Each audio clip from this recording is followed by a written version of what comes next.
The one thing I will assure you always, I will always give Israel the ability to defend itself, in particular as it relates to Iran and any threat that Iran and its proxies pose to Israel.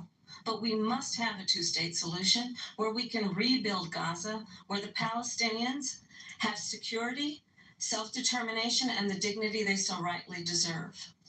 President Trump, how would you negotiate with Netanyahu and also Hamas in order to get the hostages out and prevent the killing of more innocent civilians in Gaza? If I were president, it would have never started. If I were president, Russia would have never, ever, I know Putin very well, he would have never, and there was no threat of it either, by the way, for 4 years, have gone into Ukraine and killed millions of people when you add it up, far worse than people understand what's going on over there.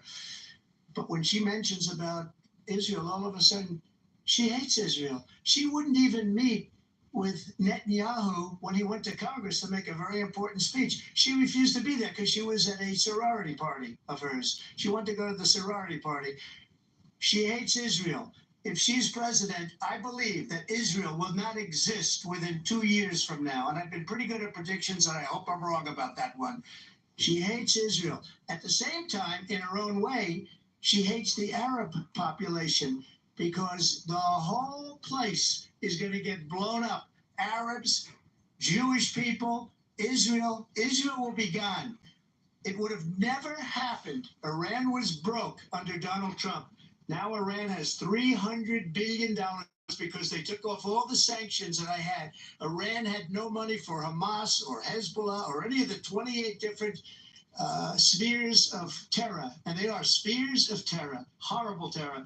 They had no money. It was a big story, and you know it. You covered it very well, actually. They had no money for terror. They were broke. Now they're a rich nation, and now what they're doing is they're spreading that money around. Look at what's happening with the Houthis and Yemen. Look at what's going on in the Middle East. This would have never happened. I will get that settled and fast, and I'll get the war with Ukraine and Russia ended. If I'm president-elect, I'll get it done before even becoming president. Vice President Harris, he says you hate Israel. That's absolutely not true. I have my entire career and life supported Israel and the Israeli people. He knows that. He's trying to, again, divide and distract from the reality, which is it is very well known that Donald Trump is weak and wrong on national security and foreign policy. It is well known that he admires dictators, wants to be a dictator on day one, according to himself.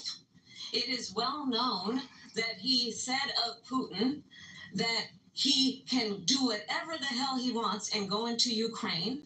It is well known that he said when Russia went into Ukraine, it was brilliant. It is well known he exchanged love letters with Kim Jong-un. And it is absolutely well known that these dictators and autocrats are rooting for you to be president again because they're so clear they can manipulate you with flattery and favors. And that is why so many military leaders who you have worked with have told me you are a disgrace.